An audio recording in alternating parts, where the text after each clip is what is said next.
রাষ্ট্রের মৌলিক কাঠামোতে যদি পরিবর্তন না হয় তাহলে আসলে জেলেও সেই করতে হবে।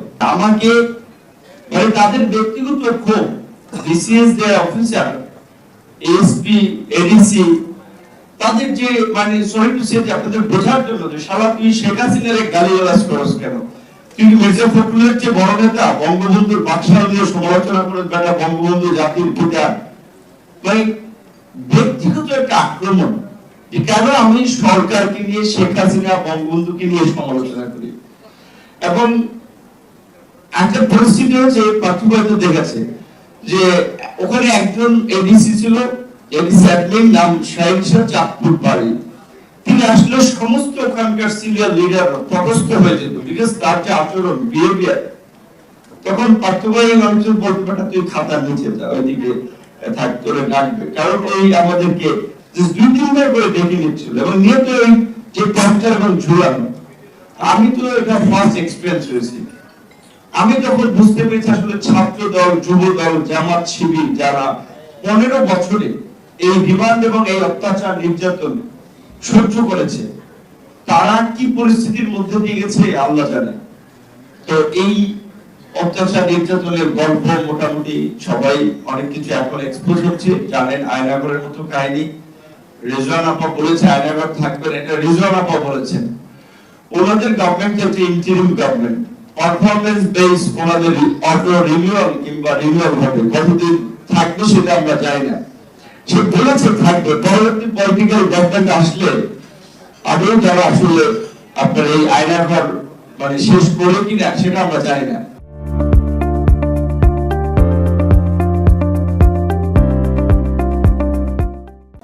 কিন্তু ওই যে বলছেন যে তাদের স্বপ্ন বাস্তবতা, আমাদের স্বপ্ন হচ্ছে এটাই, আমরা চাই যে যে পরিস্থিতির মধ্যে দিয়ে, যে নির্যাতন নিপীড়নের মধ্যে দিয়ে গত 1.5 দশক, শুধু 1.5 দশক না, অত্যাচার নির্যাতন শুধু 1.5 দশক হয়েছে এটা না, তার আগের গভর্নমেন্টের এমন হয়েছে দেশ স্বাধীনের পরপরই 72 থেকে 75 কি ঘটনা ঘটেছে সেগুলো তো আপনারা জানেন।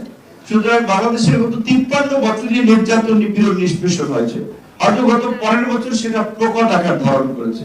কারণ ওই যে আমাদের এই তরুণ বন্ধুদের যে আপনার এজেন্ডাটা ছিল শেষ দিকে এসে, যে ফ্যাসিবাদী ব্যবস্থার বিলোপ এবং নতুন রাজনৈতিক বন্দোবস্ত, এই ফ্যাসিবাদী ব্যবস্থা যেন আর তৈরি না হতে পারে, সেজন্য রাষ্ট্রের মৌলিক কাঠামোতে যদি পরিবর্তন না হয় তাহলে আসলে জেলেও সেই করতে হবে।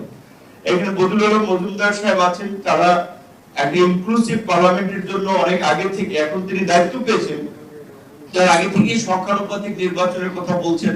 আমরা বলছি প্রপোর্শনাল ইলেকশন সিস্টেম একটা ভালো প্রক্রিয়া হতে পারে। ভিডিও সম্পর্কে আপনার মতামত আমাদের কমেন্ট বক্সে জানাতে পারেন। সেই সাথে ভিডিওটিতে একটি লাইক দিয়ে আপনাদের বন্ধুদের সাথে শেয়ার করতে পারেন। এরকম আরো ভিডিও পাওয়ার জন্য আমাদের চ্যানেলকে সাবস্ক্রাইব করে আমাদের চ্যানেলের একজন নতুন সদস্য হতে পারেন। আজ এই পর্যন্ত, আল্লাহ হাফেজ। পার্লামেন্টের কথা বলছে, সেটি যদি হয়, ধরেন আমাদের প্রপোর্শনাল ইলেকশন যদি নিম্ন কক্ষের সদস্যরা ইলেক্টেড হয়, উচ্চ কক্ষে 64 জেলা থেকে সিনেটর পদ্ধতিতে 64 জন সিনেটর হতে পারে, 10 জন বিশিষ্ট ব্যক্তি হতে পারে, দ্বিকক্ষ বিশিষ্ট পার্লামেন্ট। জাস্ট আমি নিজের অভিমত ব্যক্ত করলাম, কিন্তু এই সংসদীয় ব্যবস্থা এবং রাষ্ট্র কাঠামোর যদি একটা মৌলিক পরিবর্তন না হয় তাহলে খুব বেশি পরিবর্তন হবে না। কারণ আপনাদের আমাদের চেয়ে যারা এখানে বয়োজ্যেষ্ঠ সিনিয়র নাগরিক, তাদের তো অভিজ্ঞতা আছে। গত 91 পরে 33 বছর পার্লামেন্ট বা রাষ্ট্র শাসন করেছে দুটো মেজর পলিটিক্যাল পার্টি, তাদের রাষ্ট্র পরিচালনার পদ্ধতিগত প্রক্রিয়া খুব বেশি পরিবর্তন ছিল না। দুর্নীতি, লুটপাট, দুঃশাসন কায়েম করা বলেন, দলীয় আধিপত্য বলেন, এই সেম ছিল। সেই জায়গা থেকে আমরা যদি এই যে সময়টা পেয়েছি, যেটা মামুন আব্দুল্লাহ ভাই বললেন, বাংলাদেশের এই 53 বছরে আমরা এই একটা সময় পেয়েছি এবং এটা রিয়েলিটি। ভিডিও সম্পর্কে আপনার মতামত কি আমাদের কমেন্ট বক্সে জানাতে পারেন। সেই সাথে ভিডিওটিতে একটি লাইক দিয়ে আপনাদের বন্ধুদের সাথে শেয়ার করতে পারেন। এরকম আরও ভিডিও পাওয়ার জন্য আমাদের চ্যানেলকে সাবস্ক্রাইব করে আমাদের চ্যানেলের একজন নতুন সদস্য হতে পারেন।